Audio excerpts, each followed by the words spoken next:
दोस्तों, कैसे हैं आप लोग। उम्मीद करती हूँ आप अच्छे होंगे और मैं भी बहुत अच्छी हूँ। मैं आ गई हूँ एक और नई कहानी लेके। आज की कहानी का नाम है आत्मा का कैदी, एक खौफनाक मोहब्बत। चलिए इस कहानी को आगे बढ़ाते हैं। अरुण एक छोटे से गांव का रहने वाला था। वो हमेशा से एकांत प्रिय और शांत स्वभाव का था। उसकी दुनिया में एक ही रंग था, किताबें और खामोशी। पर जब उसकी मुलाकात सना से हुई, उसकी जिंदगी अचानक बदल गई। सना का हंसमुख स्वभाव और मासूमियत अरुण को उसकी ओर खींच लाई। वह अक्सर गांव के पुराने मंदिर के पास एक पेड़ के नीचे मिला करते थे, जहां प्यार के मीठे पल बिताते थे।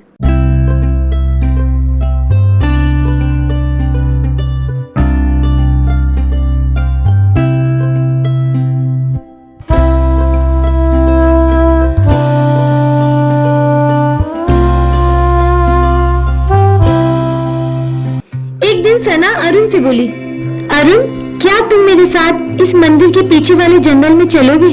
मैंने सुना है वहाँ एक पुराना घर है जो बहुत ही डरावना है पर रोमांटिक भी है। अरुण थोड़ा हिचकिचाया, लेकिन सना की जिद के आगे वह कुछ नहीं बोल सका। उस शाम वो दोनों जंगल की तरफ निकल पड़े। रास्ते भर सना हंसती रही, लेकिन जैसे ही वह उस पुराने घर के पास पहुंचे, हवा अचानक भारी और सर्द हो गई। घर के दरवाजे पर जंग लगी हुई थी और खिड़कियों पर मोटी धूल की परत थी। ये जगह सच में डरावनी लगती थी। सना, ये तुम कहाँ लेकर आ गई? ये जगह तो बहुत डरावनी लगती है। तुम तो बोल रही थी रोमांटिक है, मुझे तो यहाँ कुछ गड़बड़ लगती है। अरुण ने कहा, लेकिन सना मुस्कुराते हुए अंदर चली गई। जैसे ही वे दोनों घर के अंदर पहुंचे, अजीब आवाजें आने लगी। फर्श की लकड़ियां चमराने लगी और दीवारों से परछाइयां निकलने लगी। अरुण को महसूस हुआ कि यहाँ कुछ गलत है।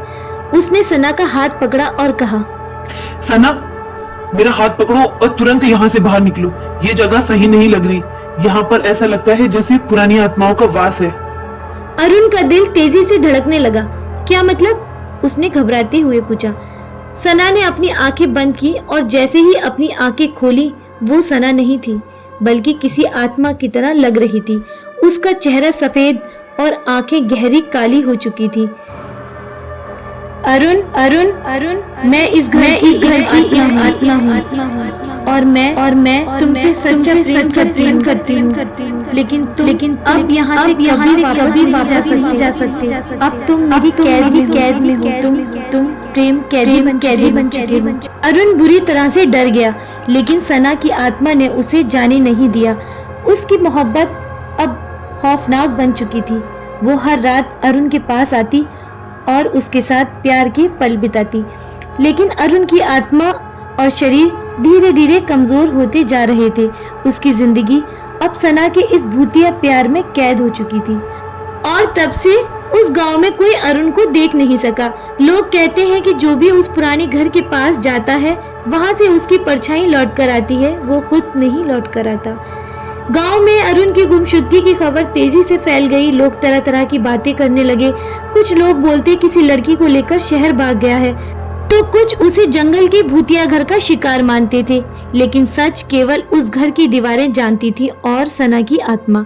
अरुण का परिवार उसे ढूंढने की कोशिश में कई बार उस जंगल की ओर गया, पर हर बार उन्हें निराशा ही हाथ लगी। समय बीतता गया, लेकिन किसी ने भी उस घर के अंदर जाने की हिम्मत नहीं की। गांव वाले कहते थे कि जो भी उस घर के करीब जाता है, उसे अजीब सी आवाजें और परछाइयां दिखाई देती हैं। एक दिन गांव में एक तांत्रिक आया। उसने गांव वालों से अरुण के गायब होने की कहानी सुनी। तांत्रिक ने कहा, उस घर में आत्मा का वास है जो मोहब्बत और शरीर की भूखी है। वो अपनी तृष्णा पूरी करने के लिए किसी भी इंसान को पकड़कर उसे हमेशा के लिए अपनी साथ बांध लेती है, लेकिन इसे रोकने का एक तरीका है। गांव वालों ने तांत्रिक की बातों पर यकीन किया और उसे भूतिया घर के पास ले गए। तांत्रिक ने अपनी माला निकाली और मंत्र पढ़ने लगा। घर के चारों ओर घेरा खींचने लगा। उसने कहा, आज रात पूर्णिमा है। आज रात अगर हम आत्मा को काबू नहीं कर पाए, तो अरुण की आत्मा हमेशा के लिए यहाँ कैद हो जाएगी। उसे कोई नहीं छुड़ा पाएगा। ये मुझे बेहद अफसोस के साथ कहना पड़ रहा है। उस रात गांव के कुछ लोग, तांत्रिक और अरुण के परिवार वाले घर के बाहर इकट्ठा हुए। चारों तरफ घना सन्नाटा था, सिर्फ तांत्रिक के मंत्रों की आवाज सुनाई दे रही थी। अचानक घर के अंदर से एक जोरदार चीख की आवाज आई, मानो किसी की आत्मा तड़प रही हो। तांत्रिक ने कहा, ये आत्मा अरुण को पूरी तरह अपने वश में कर चुकी है, अब हमें इसे छुड़ाना होगा। उसने घर के दरवाजे पर कुछ चावल और सिंदूर छिड़का और मंत्र पढ़ते हुए अंदर दाखिल हुआ। जैसे ही तांत्रिक ने अंदर कदम रखा, हवा और भी ठंडी हो गई और चारों ओर अंधेरा गहराने लगा। अरुण को एक कोने में बैठा देखा गया। उसकी आंखें खोई खोई थी और शरीर कमजोर लग रहा था, मानो उसकी आत्मा धीरे धीरे खत्म हो रही हो। सना की आत्मा एक कोने में से प्रकट हुई। उसकी आंखें लाल हो चुकी थी और उसके होठों पर एक खौफनाक मुस्कान थी। तुम लोग अरुण को मुझसे छीन नहीं सकते।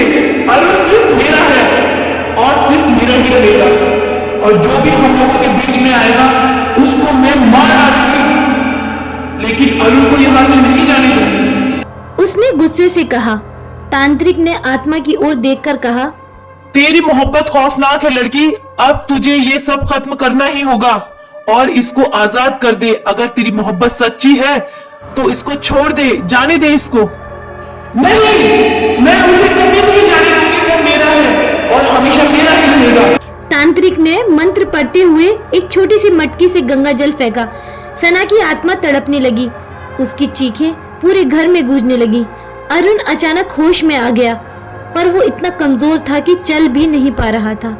सना की आत्मा धुएं में बदलने लगी, लेकिन जाते जाते उसने अरुण की ओर देखा और धीरे से कहा, अरुण, मैं हमेशा तुमसे प्यार करती रहूंगी और हमेशा तुम्हारे साथ रहूंगी, लेकिन अब मैं तुम्हें आजाद करती हूँ क्योंकि मैं तुम्हें और तकलीफ नहीं देना चाहती।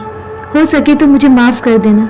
सना, मैं भी तुमसे बेहद प्रेम करता था सना, लेकिन तुम्हारा मुक्ति पाना भी अति आवश्यक है, क्योंकि मैंने देखा है सना, तुम बहुत तकलीफ में हो, तुम्हें मुक्ति पाना ही होगा। उसके ये शब्द सुनते ही सना की आत्मा पूरी तरह गायब हो गई।